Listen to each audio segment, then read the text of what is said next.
Ah voilà. Bonjour. Oui, bonjour tout le monde, bonjour. Bonjour tout le monde. Hello. Ok, vous allez bien?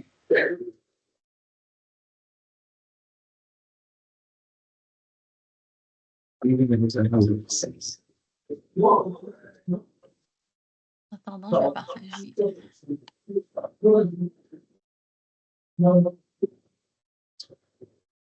Est-ce que tout le monde voit mon écran? Oui. Parfait. Oui, c'est bon, Vanessa. Parfait, merci.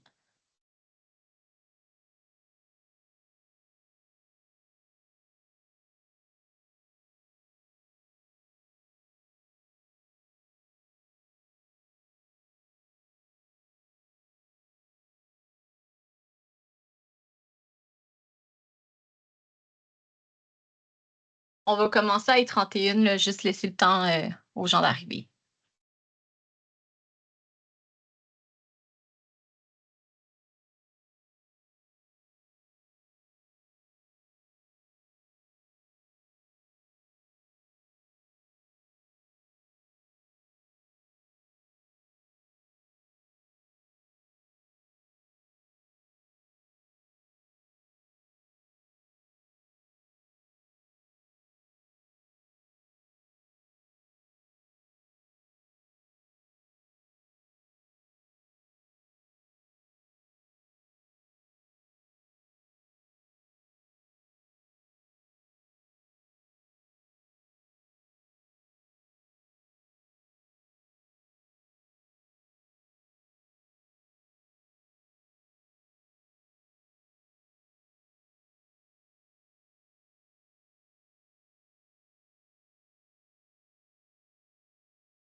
Bon, on va débuter. Donc, bonjour à tous. On est ravis là, de vous voir en grand nombre pour notre premier webinaire qui va surtout aider en fait à développer des compétences en littératie numérique.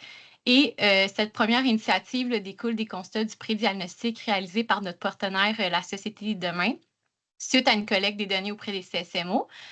Donc, pour ce faire, aujourd'hui, on va parler des données, automatisation et intelligence artificielle comme levier de développement de l'économie numérique d'aujourd'hui et demain. Donc, pour un bon déroulement du webinaire, merci de garder vos micros fermés pour éviter tout bruit de fond. Ensuite de ça, les documents et l'enregistrement de la session vont être partagés le lundi avec tous les participants. Pour la période de questions, veuillez les poser à la fin durant la période qu'on a prévu un 15 minutes à cet effet. Donc, Martin va pouvoir y répondre. Et pour les interactions, n'hésitez pas à participer dans le chat, là, en posant vos questions et en partageant vos réflexions. Et on a aussi prévu là, des activités là, interactives à cet effet. Aussi, pour les gens qui ont des questions supplémentaires après la rencontre de midi et quart, n'hésitez pas à m'écrire par courriel, ça va me faire un plaisir d'y répondre. Sinon, pour les prochaines activités pour le pôle TTN, donc on va avoir d'autres webinaires là, qui s'en viennent sur la transformation technologique et numérique des PME et entreprises individuelles, donc BBME, ainsi que le transfert intergénérationnel. D'autres webinaires sur la gestion des données, cybersécurité et structure des données. Un autre webinaire sur la gestion du changement et un autre webinaire sur les soft skills en TTN, donc le développement des compétences transversales. On n'a pas encore de date fixée, mais quand ça va être fait, on va vous envoyer là, une infolettre le plus rapidement possible. On a aussi une autre infolette prévue le 12 décembre, donc une infolette du pôle où on partage des actualités, des ressources et des conseils là, pour vous accompagner dans la TTN de votre secteur. Ensuite, pour les gens qui ont participé aux ateliers durant le dernier mois, sachez que les résultats vont être diffusés au sommet de la main-d'œuvre qui est prévu le 30 janvier. Donc, pour revenir au webinaire, donc rapidement, les objectifs, c'est de développer un langage commun sur le numérique pour qu'on puisse mieux se comprendre lorsqu'on parle des enjeux technologiques. Donc, on a remarqué en fait qu'il y avait une littératie là, inégale entre les CSMO. Donc, ça va permettre là, de clarifier les différentes notions et les concepts rattachés à la transformation technologique et numérique. Puis, vous en conviendrez, là, ces objectifs restent larges. Donc, on a convenu avec le formateur que les thématiques du webinaire allaient porter sur l'intelligence artificielle, les données et l'automatisation en entreprise. Donc, on part de là et on construit à partir de ça là, sur des thématiques qui touchent actuellement vos secteurs en TTN. Donc, rapidement, à propos du pôle, on est vraiment là pour vous aider, là, pour vous donner de l'information pour votre apprentissage en numérique, pour vous tenir au courant des meilleures pratiques, mais aussi pour vous aider dans votre capacité là, d'anticipation pour pouvoir anticiper les tendances et les évolutions du futur. Donc, pas juste vous donner des outils qui ne sont pas pérennes.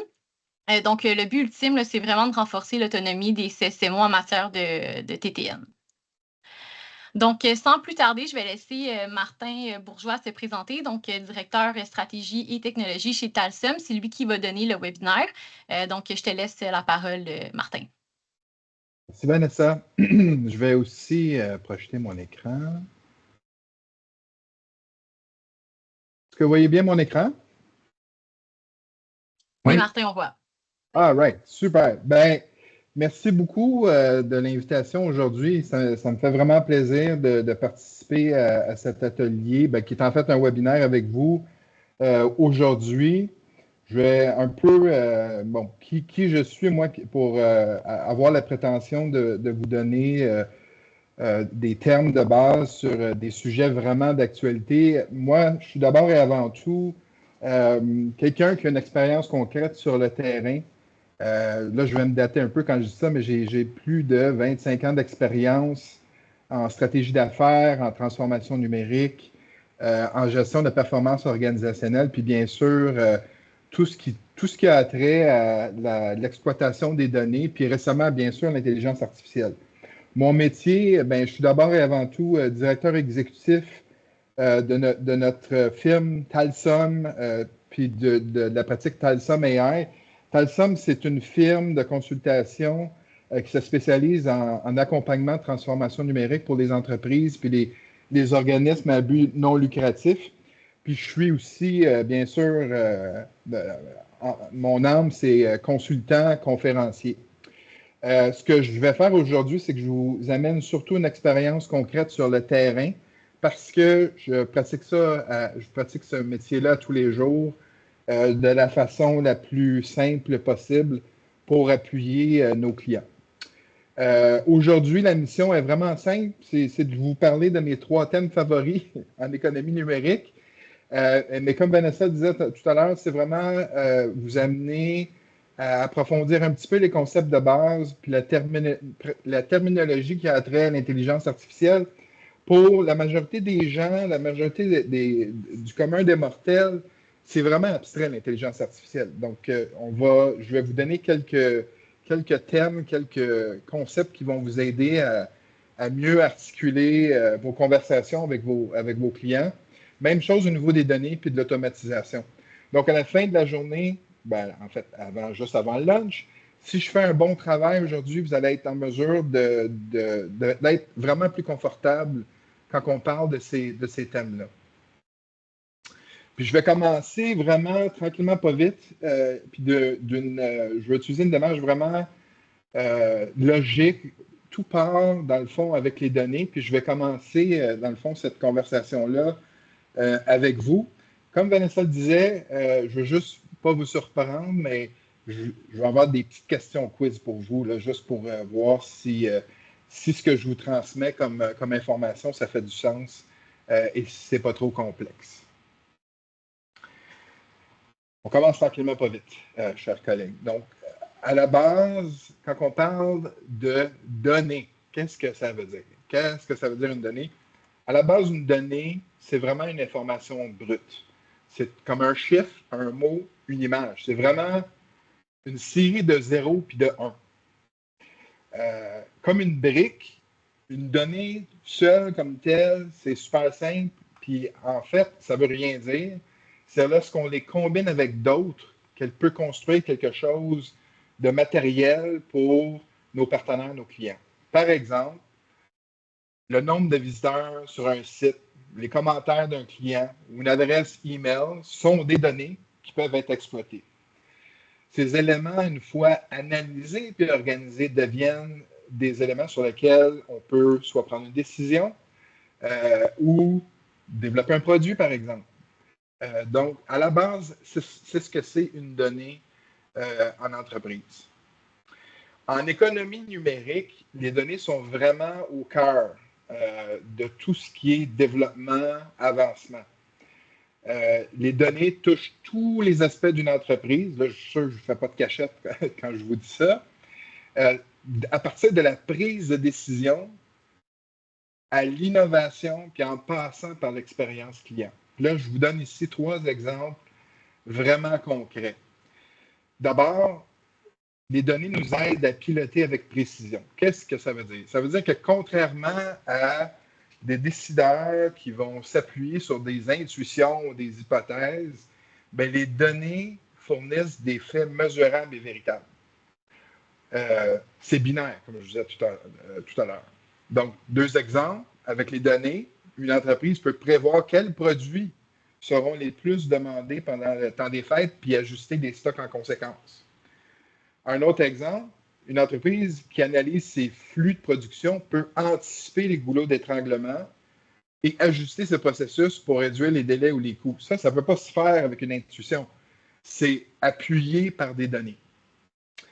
Ensuite, en économie numérique, ben, ça nous permet de créer des opportunités. Les entreprises qui excellent sont celles qui savent transformer les données en actifs stratégiques. On va souvent entendre parler de ça. Moi, je veux que les données deviennent un actif stratégique pour l'entreprise. Je donne 2 autres exemples. Une chaîne logistique optimisée grâce à une analyse prédictive qui permet de réduire les coûts et améliore la satisfaction client. Inquiétez-vous pas, je vais vous donner des exemples de tous les jours là, dans quelques secondes. Les données permettent d'identifier des besoins émergents et d'accélérer le développement de produits alignés sur les attentes des consommateurs. Donc, ça nous permet vraiment, ça permet aux petites entreprises, des startups, d'aller créer des opportunités. Puis finalement, ben, c'est sûr que l'intelligence artificielle et l'automatisation, dont on va parler dans quelques minutes, reposent sur des données.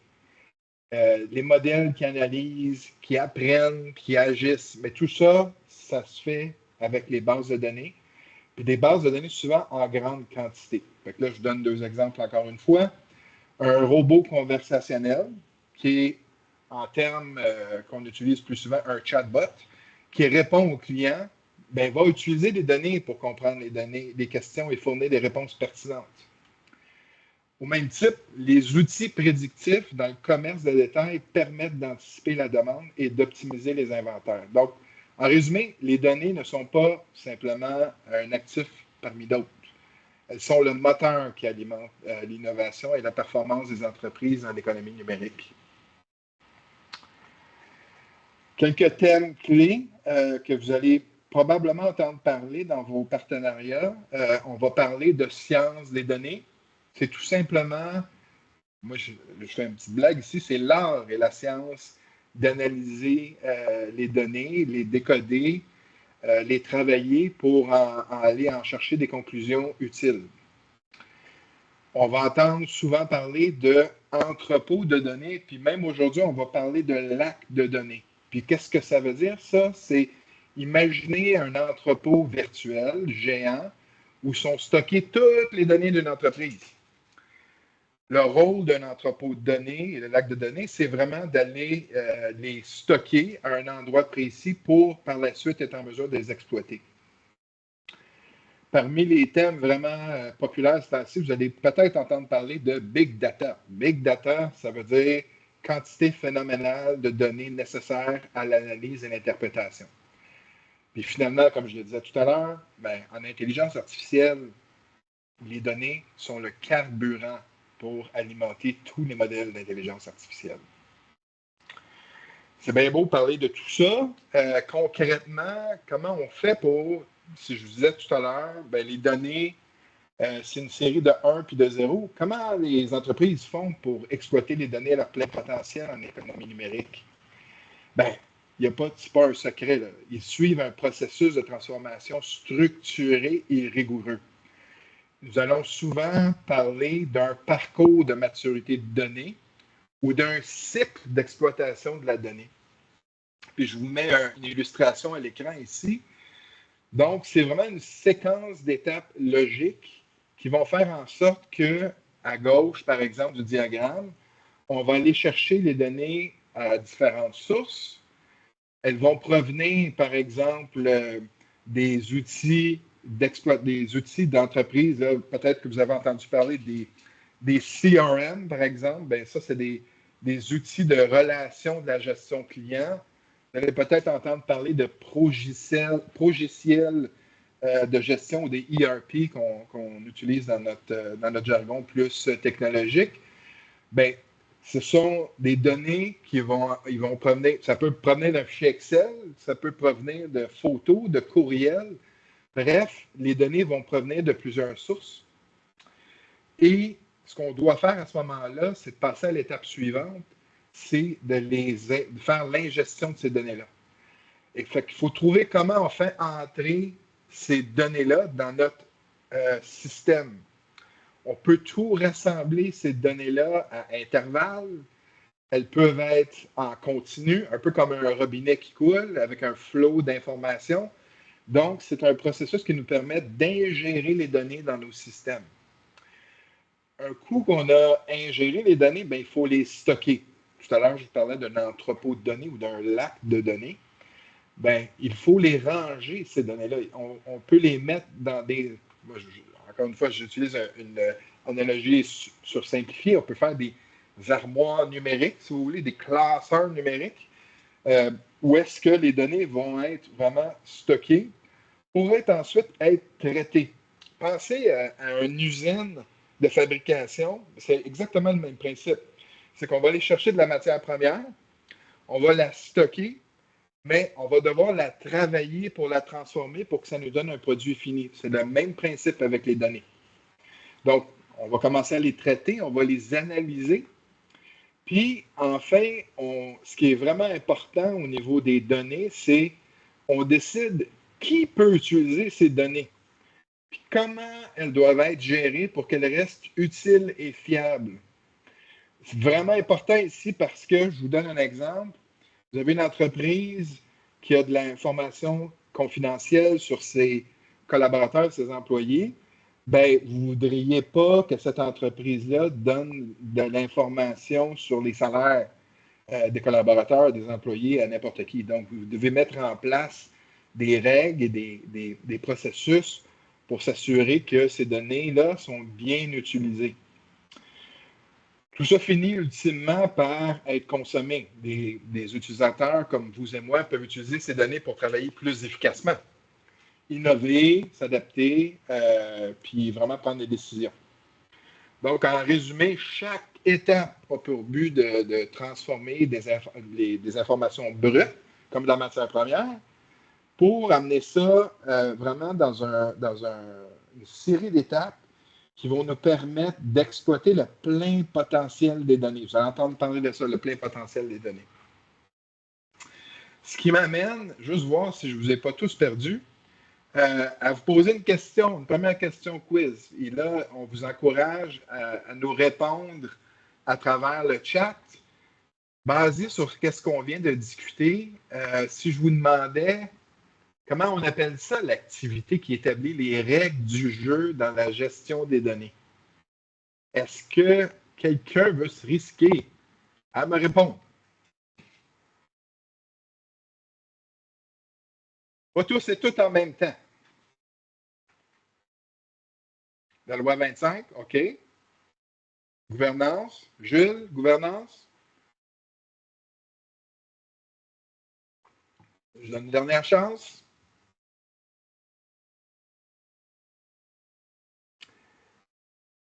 Éthique. C'est des bons, ce sont la standardisation, c'est tout bon.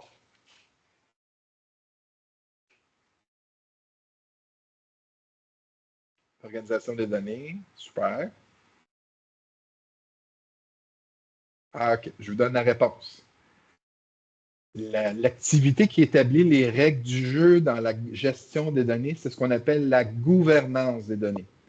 Donc, c'est Jules qui avait raison. Félicitations, Jules.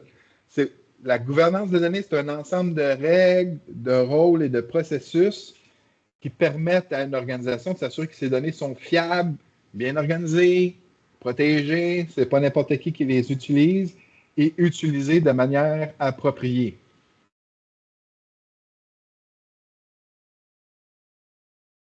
Est-ce que ça va pour tout le monde? Ah, parfait.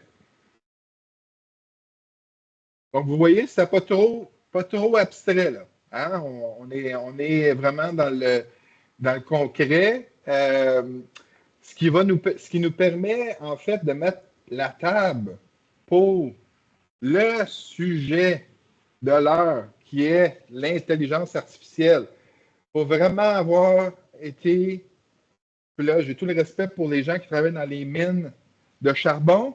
Il faut vraiment avoir été confiné dans une mine de charbon pendant les 2 dernières années pour ne pas savoir que l'intelligence artificielle, ça occupe beaucoup de notre, dans le fond, de nos pensées. Attendez, j'ai un petit enjeu.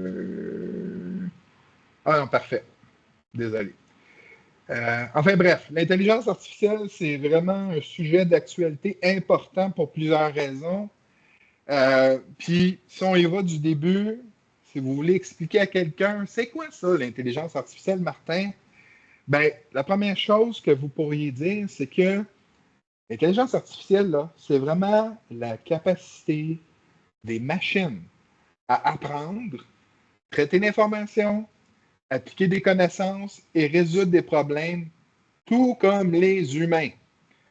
Mais ça ne remplace pas les humains. Puis avant de plonger dans les détails, je vais vous aider à clarifier le terme encore un petit peu plus. On dit intelligence, qui fait référence à la capacité d'apprendre, de traiter des informations et de résoudre des problèmes. Puis le côté artificiel, ça veut dire que c'est créé par l'homme. C'est pas un élément surnaturel, là. C'est des règles, c'est des algorithmes, c'est des modèles qui sont conçus par des ingénieurs, des spécialistes pour aller chercher ou reproduire, qui est un meilleur terme, la capacité d'apprendre à traiter l'information et de résoudre des problèmes. De manière simple, l'IA se réfère à des machines et des systèmes et des modèles conçus pour accomplir ce qu'on appelle des tâches intelligentes, similaires à ce que nous, les humains, on fait à chaque jour. Donc, ces machines peuvent apprendre, traiter de l'information, appliquer des connaissances, appliquer des compétences, effectuer des actions, puis résoudre des problèmes. Mais l'intelligence artificielle, ça ne se résume pas juste à ChatGPT, là. L'univers de l'intelligence artificielle, imaginez l'intelligence artificielle comme une série de technologies qui deviennent de plus en plus spécialisées, au sens le plus large. Quand vous regardez le petit cercle ici que j'ai mis sur la diapo, l'intelligence artificielle, c'est l'ensemble des théories, des techniques de mise en œuvre en vue de réaliser ce que les machines sont capables au niveau de la simulation de l'intelligence humaine. Donc ça, c'est le plus grand cercle à l'extérieur. C'est un peu comme si on enseignait une machine ou un logiciel à penser. On rentre dans un deuxième cercle. Le deuxième cercle, c'est vraiment une série de technologies ou de modèles où la machine apprend à réaliser des tâches par elle-même. Par exemple, au lieu de lui dire précisément comment reconnaître une image d'un chat, on va montrer à notre modèle des centaines, des milliers d'images de chats pour lui dire précisément comment reconnaître l'animal. Puis, au fil des exemples, on apprend la solution apprend toute seule à distinguer un chat. C'est ce qu'on appelle la technologie de l'apprentissage machine, mais mieux connue sous le terme machine learning. N'inquiétez pas, je vais vous donner des exemples. On poursuit l'approfondissement de la technologie avec ce qu'on appelle l'apprentissage profond. Et vous avez peut-être entendu parler du deep learning. Mais le deep learning, écoutez bien ça, c'est pas de la science-fiction, c'est que la machine va utiliser des couches et des couches de neurones pour analyser l'information en profondeur. Puis, c'est vraiment, ce qu'on a essayé de faire, c'est de répliquer un cerveau. Donc, on va appeler ça un réseau neuronal qui, dans le fond, puis pour le simplifier, pour ne pas faire peur aux gens, c'est qu'on ajoute des couches de complexité. Complexité ici, ça veut dire être capable d'interpréter ce qu'il y a sur une image, d'être capable d'interpréter ce qu'il y a dans un texte, ce qui est capable d'interpréter ce qui est dit, la parole, et quand on met tout ça ensemble, ben, le système est capable de le traduire et de l'interpréter. C'est ce qu'on appelle de l'apprentissage profond. Puis au cœur de tout ça, qui est une innovation plus récente, parce que l'intelligence artificielle, croyez-le ou non, ça existe depuis les années 50. Mais c'est devenu vraiment sexy depuis les 2 dernières années avec les développements de ce qu'on appelle l'IA générative. L'IA générative, c'est vraiment ce type d'IA qui peut créer du contenu complètement nouveau, comme des images, du texte, même des vidéos, des recettes, avec des outils comme, ben oui, vous aurez deviné, des outils comme ChatGPT, vous avez Gemini de Google, vous avez Mistral, qui est un outil qui a été développé en France, qui est aussi très populaire. Puis vous avez Meta avec Llama, qui a sorti des solutions en IA générative. Donc l'IA, quand on le prend au sens plus large, c'est comme un voyage où chaque étape devient de plus en plus spécialisée et sert des besoins vraiment plus précis. Mais au final, l'IA, c'est vraiment pour nous aider à mieux comprendre, créer et innover. Je vous donne des exemples. En premier, je vais vous donner des exemples de tous les jours, puis ensuite de ça, je vais vous donner des exemples en entreprise. Bon, l'exemple d'utilisation de l'apprentissage machine ou le machine learning dans la vie de tous les jours, vous le vivez déjà, j'en suis convaincu. Quand vous utilisez votre Outlook puis que le système se met à filtrer, automatiser des courriels, des pourriels, bien ça, c'est de l'utilisation du machine learning. Quand on parle de faire des analyses prédictives, bien ça aussi, ça va être du machine learning. Et finalement, ben, si vous utilisez Netflix ou Spotify pour la musique, les podcasts, ben, les outils de recommandation sont basés sur une reconnaissance, on va appeler ça des patterns ou des comportements qui sont répétitifs. À partir de là, ben, on est capable d'identifier, on en déduit une tendance, puis on fait une recommandation. Puis je vous invite à regarder la presse d'aujourd'hui. Il y a un exemple tout frais. Ce matin, diffusé dans la presse, Google vient de développer une IA qui est en mesure de prédire la météo avec précision sur les 15 prochains jours. Donc, la prétention, c'est de dire, là, je vais vous faire une prédiction météo des 15 prochains jours avec un haut niveau de précision. Puis, ben, la technologie qui supporte ce modèle-là, c'est pas encore une fois de la magie, c'est largement puisé à partir de l'apprentissage machine. Donc, l'analyse prédictive, c'est basé sur des modèles mathématiques de probabilité basés sur une grande quantité de données historiques. Fait qu'ils vont prendre toutes les données historiques de chaque région, chaque ville, puis à partir de là, ils vont être en mesure d'identifier des patterns et, basé sur les patterns, de faire une prédiction. C'est ce qu'on va appeler le machine learning au sens classique du terme. En entreprise, je vous donne 3 exemples concrets. Dans le commerce de détail, par exemple, un détaillant va utiliser des algorithmes de régression linéaire pour analyser les ventes passées. Il va regarder toutes les ventes qu'il a faites depuis les 2-3 dernières années en vue de, par exemple, le fameux Black Friday ou Cyber Monday. Et à partir de l'information, il va utiliser l'information pour soit ajuster ses stocks dans le but de réduire ses pertes, ou d'anticiper quel produit va être vendu le prochain. Vous avez un exemple parfait de ça si vous avez été sur bien sûr, Amazon. Donc, on va appeler ça, c'est une solution en apprentissage machine basée sur des algorithmes prédictifs. En marketing, vous allez avoir une entreprise qui analyse les données d'achat de ses clients en appliquant encore une fois des algorithmes. Je vous explique un algorithme là, dans 2 secondes. pour regrouper les clients selon des comportements similaires. Fait qu'on va segmenter certains types de clientèle. Puis qu'est-ce qu'on va faire avec ça? Bien sûr, c'est qu'on va cibler ces segments de clients-là avec des campagnes marketing pour essayer de les attirer. Un dernier exemple, dans le secteur manufacturier, vraiment très important, c'est ce qu'on va appeler le concept de maintenance prédictive. Dans une usine, des algorithmes qui combinent à la fois des modèles mathématiques, mais aussi des... Là, le terme, c'est... là, j'ai juste le terme anglophone, là, des sensors ou vraiment des éléments qui vont pouvoir détecter des mouvements, par exemple, des capteurs, pour identifier, par exemple, des vibrations, des changements de température. Bon, on va utiliser cette combinaison de technologies et de capteurs pour prévoir des pannes potentielles, puis commencer à travailler pour soit faire des réparations de façon proactive ou de faire un peu plus d'entretien. Donc, vous avez ici vraiment 3 exemples concrets en entreprise de l'utilisation de l'apprentissage machine. Deep learning maintenant, ou l'apprentissage profond, je vous donne 3 exemples.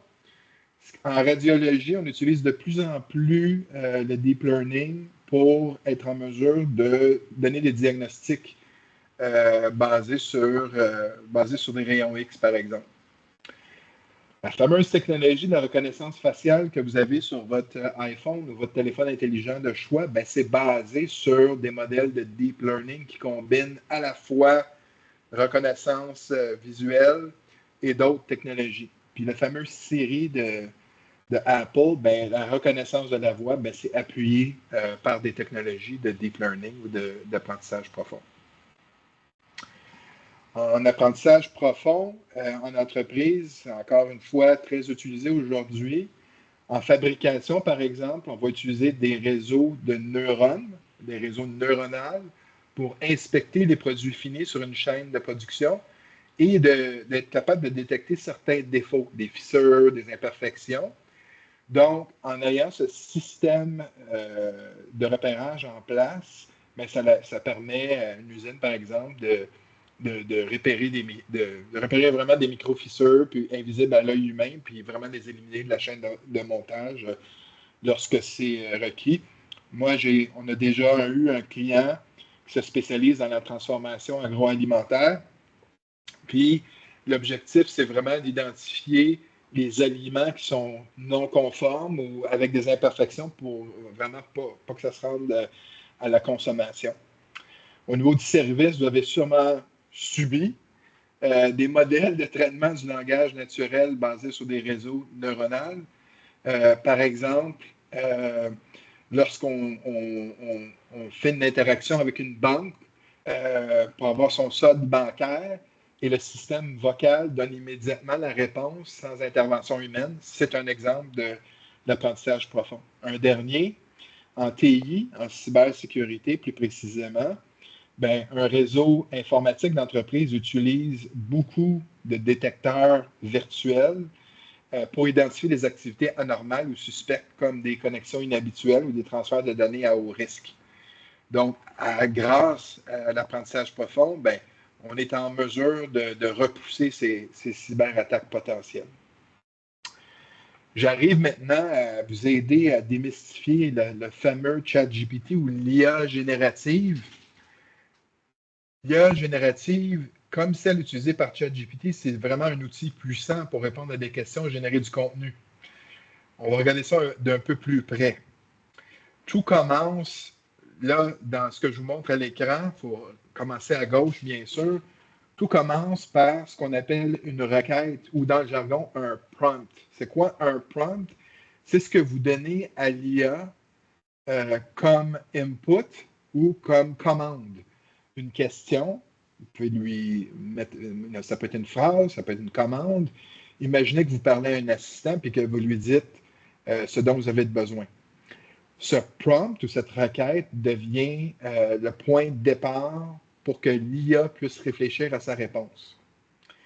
Ensuite, c'est là que toute la séquence d'événements ou d'étapes devient vraiment critique. Une fois que vous avez posé votre question, ce qui se passe, c'est que l'IA interprète ce que vous voulez dire. elle analyse non seulement les mots que vous voulez utiliser, mais aussi le contexte et les nuances pour bien comprendre votre intention. Ensuite, l'outil, l'IA générative, cherche la meilleure réponse possible en s'appuyant sur sa base de connaissances. Vraiment important. Tantôt, je vous parlais de deep learning, je vous parlais de machine learning. Elle ne va pas inventer. Le premier réflexe de l'IA générative, c'est qu'elle va aller voir dans ce qu'elle a déjà vu, dans ces centaines de milliers de points de données, pour être capable de vraiment répondre ou trouver la meilleure réponse appuyée par sa connaissance. Ensuite, on va essayer d'aller chercher une réponse qui va être raffinée, qui va être la meilleure réponse possible.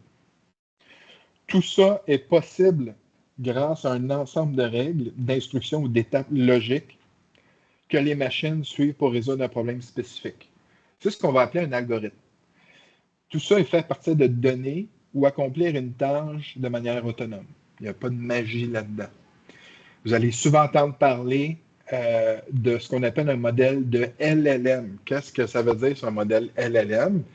Bien, un modèle LLM, c'est comme ChatGPT. C'est un type d'algorithme d'intelligence artificielle qui va utiliser des techniques de deep learning et des ensembles de données pour comprendre, résumer, générer, prédire du nouveau contenu.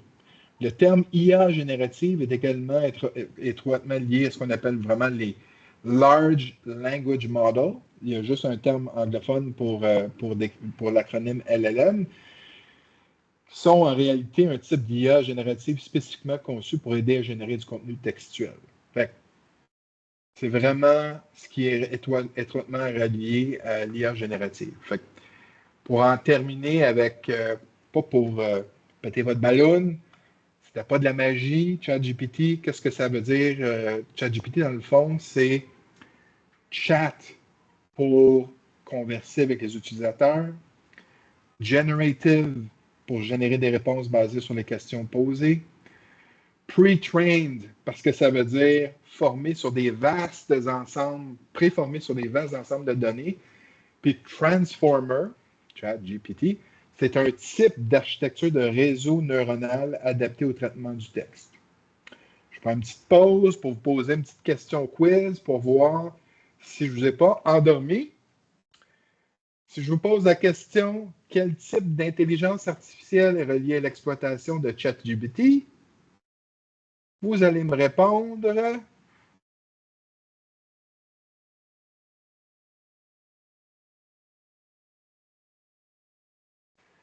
Non, soyez gênés si vous donnez une mauvaise réponse. Oui, IA générative, mais encore. On a parlé tantôt de machine learning, de deep learning. Nadia, le deep learning. Guy, LLM. Deep learning. Super. Super. Bon, je pense que ma carrière de conférencier peut continuer. Félicitations.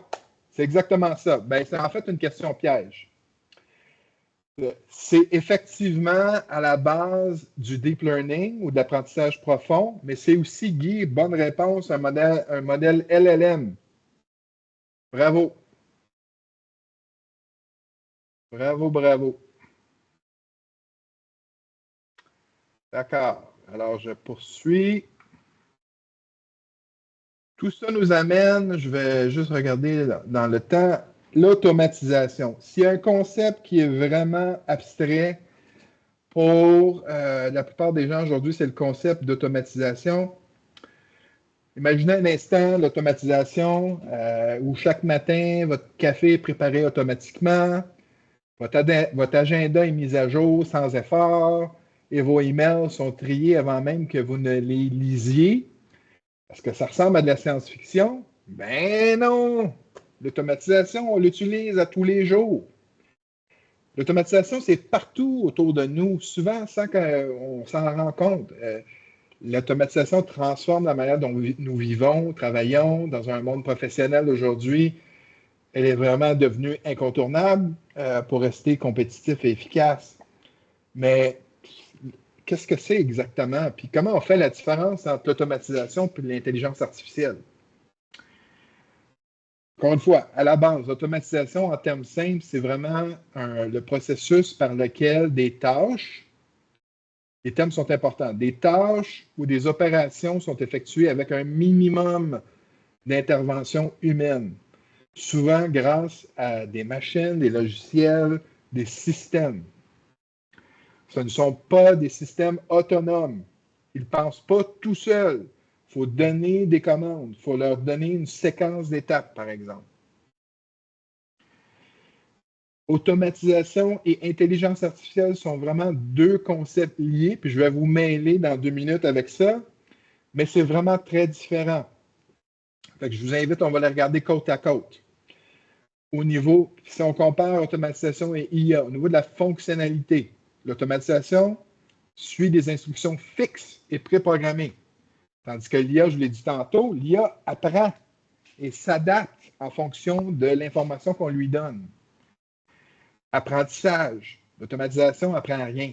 Elle fait juste exécuter toujours la même tâche de la même façon. Tandis que l'IA peut améliorer ses performances grâce justement au machine learning. Prise de décision, basée sur des règles fixes, sans aucune analyse contextuelle. L'IA prend des décisions en analysant des données complexes et prend en considération le contexte. Interaction, où est-ce qu'on retrouve le plus souvent d'automatisation? Ça remplace les tâches manuelles et répétitives qui ne requièrent pas d'interprétation. Tandis que l'IA peut interagir avec les humains de manière plus naturelle. Par exemple, les robots conversationnels. Complexité.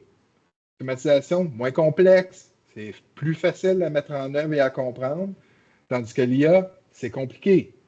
Ça nécessite des algorithmes et des grandes capacités de données pour vraiment développer une IA. Des exemples? Bon, des exemples concrets en automatisation. La production des payes, la génération de factures, l'envoi de courriels automatisés, ce sont des exemples d'automatisation. L'IA, on en a parlé de beaucoup d'exemples. Là. L'analyse prédictive des ventes, reconnaissance vocale, recommandations personnalisées. Donc, en résumé, si on avait à se dire qu'est-ce que ça veut dire, c'est que l'automatisation exécute des tâches répétitives, tandis que l'IA va au-delà en apprenant, en s'adaptant et en interagissant avec nous pour donner une réponse encore plus précise ou plus intelligente, entre guillemets. Je donne un exemple ici d'une technologie qui est utilisée en automatisation. Vous avez peut-être entendu parler du concept de automatisation robotisée des processus, ARP, ou dans le jargon technologique, on va parler du RPA, qui est dans le fond une manière intelligente d'automatiser des tâches répétitives que les humains font souvent sur un ordinateur. Fait que ça commence avec la notion de R ou robotique, qui est une entité logicielle qui est en mesure d'imiter les actions humaines, qui est basée sur quoi? Sur une séquence d'étapes qui supporte une activité ou une tâche. Automatisée dans le sens que la séquence s'effectue, elle peut s'effectuer totalement automatiquement avec ou sans intervention humaine. Donc, l'ARP, ce n'est pas vraiment un robot, mais plutôt un système virtuel qui enregistre et reproduit des tâches qu'on lui commande à l'aide d'instructions qui se traduisent par un code d'exécution. C'est comme un logiciel. Là, c'est là que je vais peut-être vous bouleverser un petit peu. Aujourd'hui, ce qui arrive, c'est qu'on est capable de mettre les deux, dans le fond, percer ensemble. C'est qu'on est en mesure de faire de l'automatisation avec l'intelligence artificielle intégrée dedans. On va appeler ça de l'automatisation intelligente. Vraiment, on est en mesure de transformer des processus traditionnels pour les rendre plus rapides, puis ils sont capables de penser pour nous en grande partie. Fait que je vous donne des exemples. Dans le secteur manufacturier, par exemple, on est en mesure de non seulement planifier la demande à partir des analyses prédictives qu'on a faites, mais en plus de placer la commande du produit vers les fournisseurs futurs et de valider la transaction. C'est pas de la science-fiction, on est capable de faire ça aujourd'hui avec l'automatisation intelligente. En ressources humaines, qui est un exemple très concret, c'est qu'à l'aide, quand on combine l'automatisation et l'IA, on est capable de partir d'une grande liste de candidatures possibles. Mettons, on veut embaucher pour un poste, de collecter les CV, extraire les données, faire la comparaison avec nos requis pour le poste versus les gens qui ont soumis, rejeter les non qualifiés, envoyer un courriel basé sur les résultats. On est en mesure de faire ça aujourd'hui, mais c'est en combinant les deux technologies. En finance, on est en mesure de collecter les reçus, extraire les données, valider et faire les approbations des factures, puis effectuer le remboursement de factures. En approvisionnement ou en procurement, on est en mesure de faire une gestion active des contrats, de s'assurer que nos fournisseurs potentiels, soit qu'ils sont éligibles ou non éligibles pour des rabais ou des pénalités, par exemple. Ajuster les factures à payer, puis gérer la réponse au niveau des fournisseurs. Donc, ici, les technologies utilisées combinent à la fois l'automatisation et l'intelligence artificielle. Mais ça va encore plus loin. Au niveau de l'intelligence automatisée, tout dépendant de l'effort et le degré de maturité qu'on veut atteindre, on peut aller encore plus loin.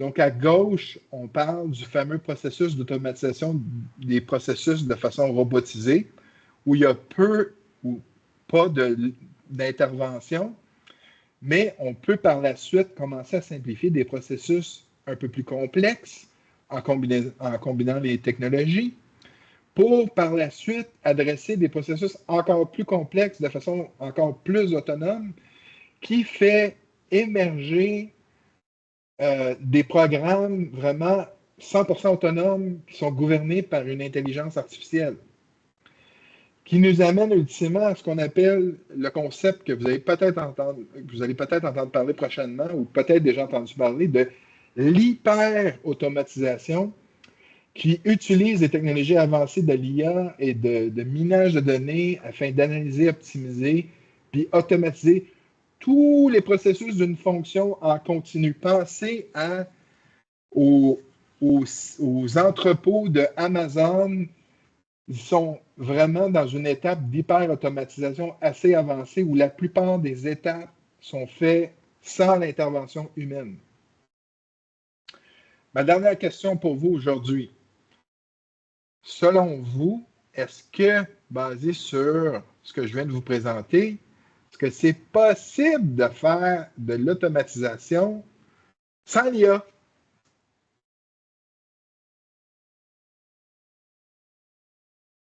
Guy dit oui. Maryse dit oui. Joël, pas certaine, mais oui. Oui, oui, oui, oui, oui. Excellent. Vous m'avez suivi jusqu'à la fin, c'est bon?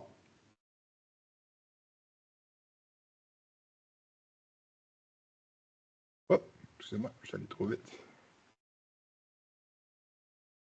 Donc, effectivement, c'est possible de faire, c'est tout à fait possible de faire l'automatisation sans utiliser l'intelligence artificielle. L'automatisation existe depuis longtemps. L'automatisation, c'est basé sur des règles, sur des instructions prédéfinies. Pensez aux gens qui aiment beaucoup utiliser Excel. Excel, c'est des logiques de if-then ou des si-alors. C'est la même chose au niveau de ces systèmes-là. On peut concevoir des scripts d'automatisation. Automatisation, c'est vraiment, vous n'avez pas besoin de l'IA. Donc, bravo. C'est déjà rendu à la fin. Donc, je voulais juste vous rappeler un peu tout le chemin qu'on a parcouru ensemble aujourd'hui. On a parlé, tout commence par les données. Elles sont la base de tout système, qu'il s'agisse du big data, de l'entrepôt, du lac de données. Les données doivent être bien organisées, gérées, gouvernées pour pouvoir en tirer de la valeur. Sans données fiables, il n'y a pas d'IA. Il n'y a pas d'automatisation non plus. On a parlé de l'IA. Elle transforme les données en information pour appuyer la décision et en action grâce à des technologies comme l'apprentissage machine, l'apprentissage profond, les modèles LLM. Elle rend possible les tâches complexes comme générer du contenu, analyser les tendances, même interagir avec les utilisateurs de façon naturelle via des outils comme ChatGPT, bien sûr. Puis finalement, ben, nous avons l'automatisation qui utilise des technologies pour exécuter des processus de façon efficace et sans intervention humaine. En résumé, ces trois piliers travaillent ensemble pour transformer les entreprises. Les données alimentent l'IA, qui à son tour rend l'automatisation plus intelligente. C'est comme ça que les entreprises développent des solutions innovantes pour répondre aux défis d'aujourd'hui et de demain.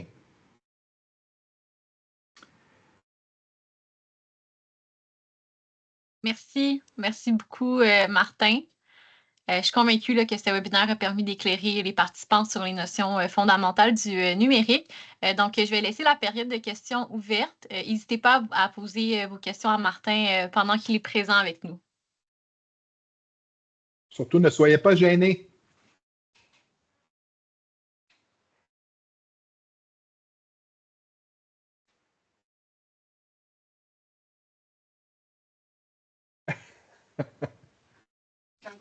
Merci, Martin. Webinaire très intéressant. Joël. Ah, Louis-Charles, vous avez une question? Allez-y. Oui, j'avais une question. Je me demandais, pas que tu puisses répondre, mais c'est juste qu'on parle des défis de demain. En fait, je conclus comme ça, puis je me demande, parce qu'à la fois, il y a cette notion-là de technologie qu'il faut être à la pointe, mais en même temps, les défis de demain, c'est aussi la résilience climatique, c'est aussi la rarification de l'énergie. Puis je me demandais, ça pourrait être intéressant éventuellement, ou en tout cas, j'aurais aimé voir peut-être dans le pôle des technologies. Aujourd'hui, les technologies pèsent de plus en plus lourd, puis on parle dans les 2 années qui vont doubler leur poids environnemental, tout ça, mais de voir, au moins d'avoir une idée, un guide sur le poids environnemental des différentes technologies ou des possibilités de les rendre plus éco-responsables. Éco-responsable, effectivement, là, parce qu'il y a différentes stratégies là, par rapport à ça. Il y a des technologies, une fois qu'on les a fermées, le traitement des données peut être moins lourd, là, tandis que quand on regarde aujourd'hui que les moteurs de recherche, ils nous connectent à l'IA, ben là, les recherches sont 7 fois à 30 fois plus lourdes environnementalement parlant, mais tout n'est pas noir et blanc là-dedans, là, dans le sens, peut-être ça donnerait une idée, puis ça peut être intéressant parce que, en tout cas, je travaille pour un CCMO, puis d'une main, on me demande de faire de la transition technologique, puis de l'autre main, de la transition verte. C'est même la même enveloppe. Là. Fait que c'est une information que j'aurais aimé avoir. C'était pas ça nécessairement le mandat, mais je le note au passage. Mais Louis-Charles, je vais me permettre un commentaire puis une partie de la réponse. C'est vrai que au niveau des faits, au niveau du poids éco-énergétique, l'utilisation de l'intelligence artificielle, puis de toute l'utilisation des modèles qui sont de plus en plus complexes, là, je suis peut-être un peu en retard dans mes données statistiques, là, mais je pense que c'est le 3e ou le 4e plus grand consommateur d'énergie aujourd'hui qui pose un problème. Parce que, en fait, d'un côté positif, tantôt je donnais l'exemple de Google avec Gencast. Gencast, eux, l'ambition, c'est de donner des meilleurs modèles prédictifs pour être capable d'anticiper ces bouleversements climatiques, pour qu'on soit capable de prendre action de façon proactive. Mais de l'autre côté, on a consommé tellement d'énergie à produire ces analyses-là qu'on est un peu aux antipodes.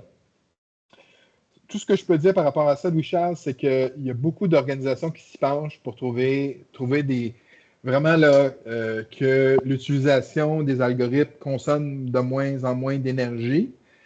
Mais c'est un sujet tout à fait d'actualité et vraiment approprié. Malheureusement, les bouleversements climatiques, on est confronté à ça, puis ça, c'est pas demain la veille qu'on va être arrêté de confronter à ces phénomènes. Puis 2, ben, il y a beaucoup de grosses firmes de chercheurs qui s'y penchent à l'heure actuelle.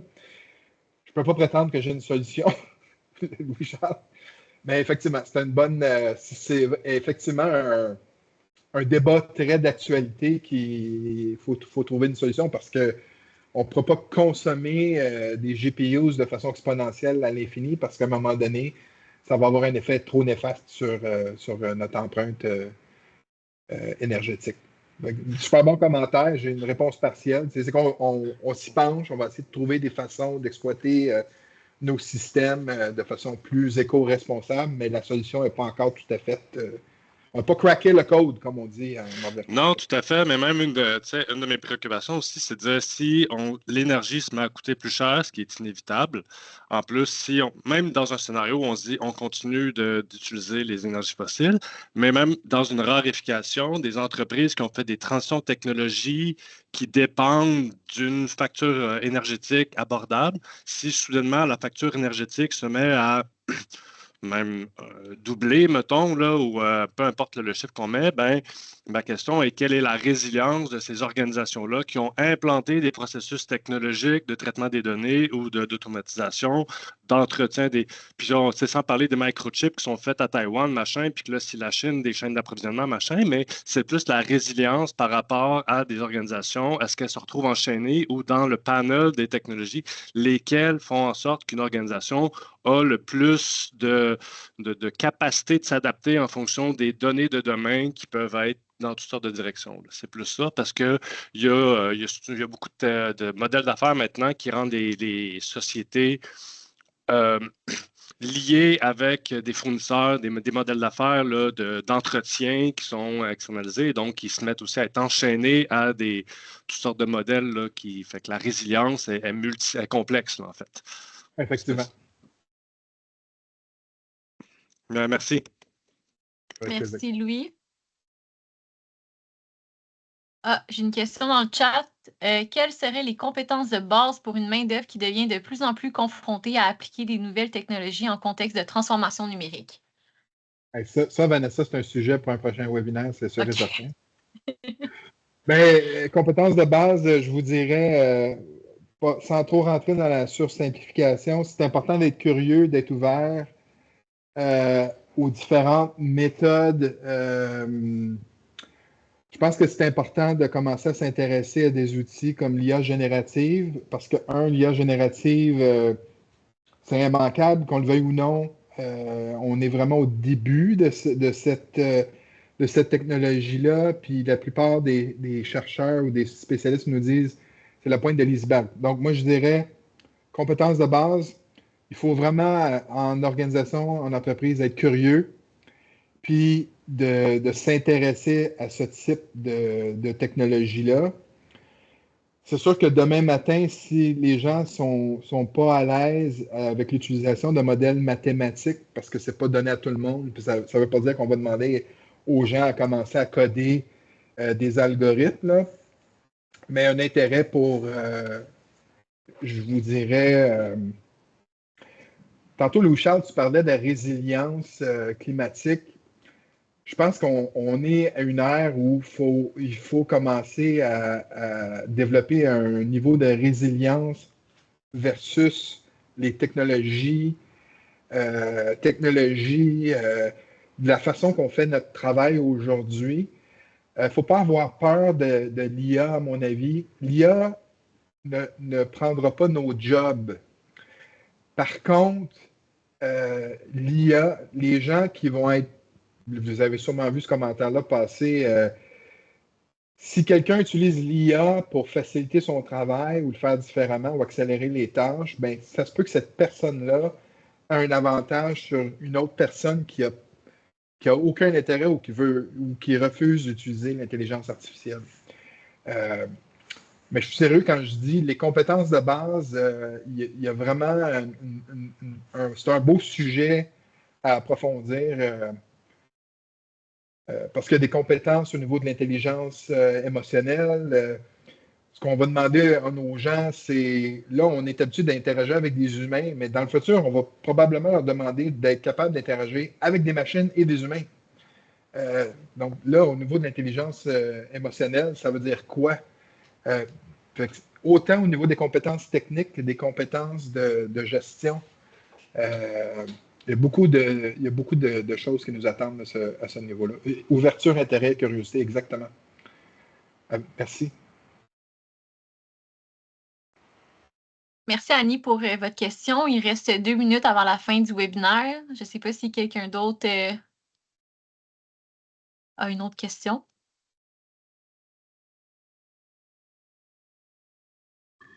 Merci Sylvain. Ouais, je sais que tantôt, j'ai fait un commentaire sur la mine de charbon, mais c'était pas. Je voulais vraiment pas. Je voulais vraiment pas faire un lien avec le secteur des mines, qui est un secteur vraiment névralgique de l'économie. C'est probablement un mauvais exemple de mon côté, mais c'était pas. Je ne visais pas ce secteur-là en particulier, donc j'en suis vraiment désolé. Il n'y a pas de problème, M. Bourgeois. C'est sûr qu'on essaie de diminuer la mauvaise perception, puis ça commence par réagir à des commentaires comme ça. Oui, Alors, tout à fait. ça ne me plaît pas personnellement, c'est juste qu'on essaie tellement de défaire ces stéréotypes-là que je ne pouvais pas le dire.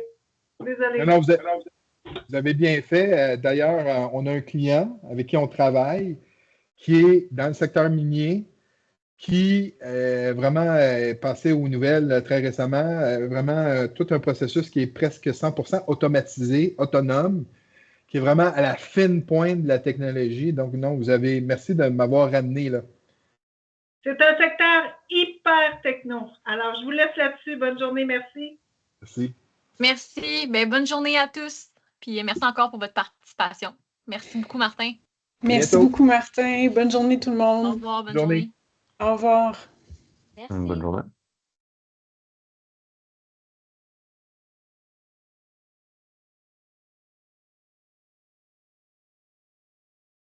Puis là, on va quitter l'enregistrement. Oui. Puis on va... Oui, c'est ça. Là, il y a les preneurs de notes. Oui, c'est ça. En quittant, toi, la rencontre, puis en fermant l'enregistrement avant de quitter la rencontre, ça va permettre d'enlever les 2 preneurs de notes aussi. OK. Est-ce que tu sais comment fermer l'enregistrement? Je vois quitter, mais pour fermer l'enregistrement. Dans les trois petits points autres. Enregistrer et transcrire. Arrêter l'enregistrement. Exactement.